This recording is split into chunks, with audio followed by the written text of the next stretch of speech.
ఇంట్లో వెలుతురు కోసం బల్బులు వేసుకోవాల్సిన అవసరం లేదు. తక్కువ ఇంధనంతో పనిచేసే పరికరాలతో గోడలే వెలిగిపోతాయి. ఇంట్లో అక్కడక్కడ ఉన్న సెన్సార్లు ఇంట్లోని వ్యక్తుల ఆరోగ్య డేటాను ఎప్పటికప్పుడు రికార్డు చేస్తుంటాయి. ఏఐతో అనుసంధానమైన రోబో చేతులు ఏం కావాలో చెబితే చాలు చకచకా వండేసి వంటగదిని శుభ్రం చేసి పెడతాయి. ఏదో ఫిక్షన్లా అనిపిస్తున్నా మరికొన్నేళ్లలో రాబోతున్న స్మార్ట్ ఇళ్లలో రోజు కనిపించే దృశ్యాల్లో మచ్చుకు ఇవి కొన్నే. ఆధునిక సాంకేతికత కారణంగా బల్బుల నుంచి గోడల దాకా ఇళ్లన్నీ ఇంటర్నెట్ ఆధారిత సెన్సర్లు పరికరాలతో స్మార్ట్గా మారిపోతున్నాయి.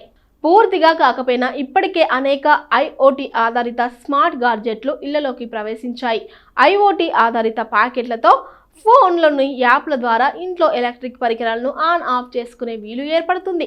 తక్కువ స్థాయిలో ఉన్న ఈ సౌకర్యాలను విస్తృతం చేసి ఇల్లంతటిని ఇంటర్నెట్తో అనుసంధానించేలా సరికొత్త పరికరాల తయారీలో విశ్వవిఖ్యాత కంపెనీలన్నీ పరిశోధనలో మునిగి తేలుతున్నాయి. స్మార్ట్ వ్యాక్యూమ్ క్లీనర్, బ్రూంబా లాంటి ఇప్పటికే ఇళ్లలోకి వచ్చేస్తున్నాయి. ఐబో అనే కంపెనీ రోబో కుక్కలను కూడా తయారు చేస్తుంది. సోఫాలు, కుర్చీలు ఎప్పుడూ ఒకేలా ఉండకుండా మన అవసరాలకు తగ్గట్లు రూపు మారేలా ఓరీ లివింగ్ రోబోటిక్ ఫర్నిచర్ అందుబాటులోకి వస్తుంది. వంట చేసి పెట్టే రోబోటిక్ చేతుల కోసం నిన్వియా కంపెనీ ప్రయత్నిస్తుంది.